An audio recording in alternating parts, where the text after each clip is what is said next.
mas-uuliyiinta xisbiga mucaaradka ee wadani ayaa qalab ciyaareed oo loogu talagalay ciyaartooyga uga qayb geli doona ciyaaraha gobolada gobolka Buuhoodle guddoonsiiyay qalab ciyaareed iyo gaari loogu talagalay gudoomiyaha gobolka Buuhoodle ee xisbiga mucaaradka ee wadani Fuad Mixile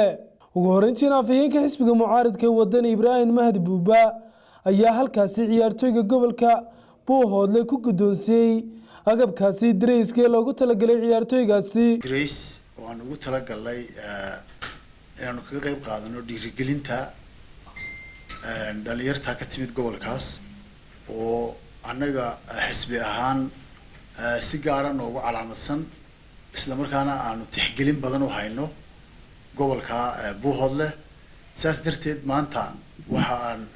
noo suurto gashay inaanu dreeskan ku wareejino dhalinyarada gobolka magaca Buuhoodle ku ciyaaraysa ay ka timid magaalada Buuhoodle waxa aan jecelahay inaan qalabkaas dreeskaas oo laba drees ama gobolka magaca Buuhoodle gudoomiyaha gobolka Buuhoodle xildhibaanka ka gudoomay deeqda oo xisbiga wadani ugu deeqay deegaanka Buuhoodle ciyaaryahankiisa waxaan u arkaa arrin dhiirigelinaysa dhalinta deegaankaas oo muddo dheer baahi u qabtay cid ka kaabta hanaanka ciyaareed ay waqti xaadirka ku dhex jiraan waxaan u arkaa arrin dhiirigelina maantaana arkaya cid dhinac taagan dhalinta reer Buuhoodle agabka qaranka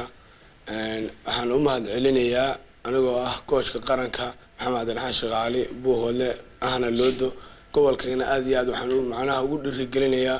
sida wadani u garab taagan tahay inuu garab taagan tahay in maanta wadani aysan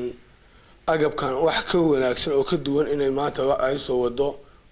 xildhibaankana aad baan ugu mahadcelinayaa sidoo kale Sakariya Cabdi Qaadir ayaa gaarigaasi ku wareejiyay gudoomiyaha Buuhoodle ee xisbiga wadani Fuad Mixile Ismaan Axmed Ismaan telefishinka caalamiga Star magaalada Hargeysa.